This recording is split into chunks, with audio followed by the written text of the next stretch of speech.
Hello, I'm Reverend Karen Davis of First Christian Church.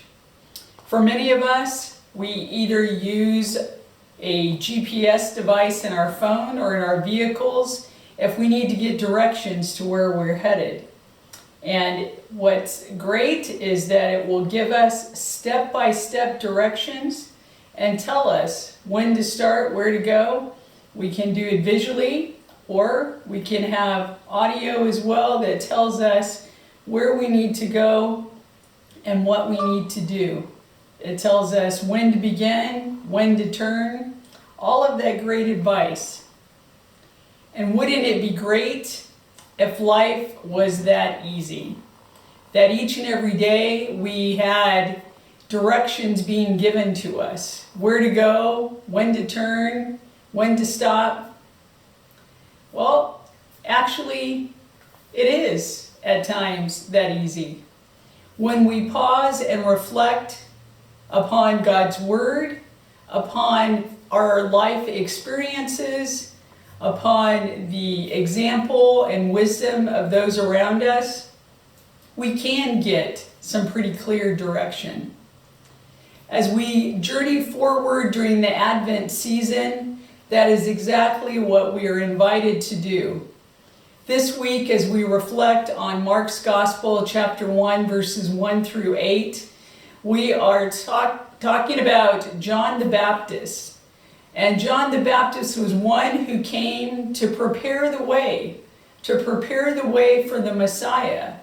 And that is a great reminder to each of us that we too need to prepare ourselves, and that there has been a path that has been cleared for us.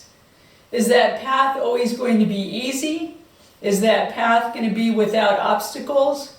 Well, that would be like me saying you can drive in Los Angeles without traffic. We know that's not going to happen. There's going to be days when that's true, but there are also going to be days when we come to a screeching halt. But we know that even in those times that we are not alone, that there is one who has gone before us to clear a path, to make way for us to journey with God as our constant companion. But what's important, just as it is with a GPS advice, if we want to get those directions, we need to listen. We need to follow the directions. There may be times when you think, why is it telling me to go this way? That doesn't seem right. And the same happens to us spiritually. We might think, hey, I don't want to do that. No, that's not right. But yet, if we stop and reflect upon it, we'll realize that God's power and presence will carry us forward. So I invite you this Advent season to stop and to reflect, to ask yourself, who or what am I following? What gives me direction in my life? Is God the compass in my life?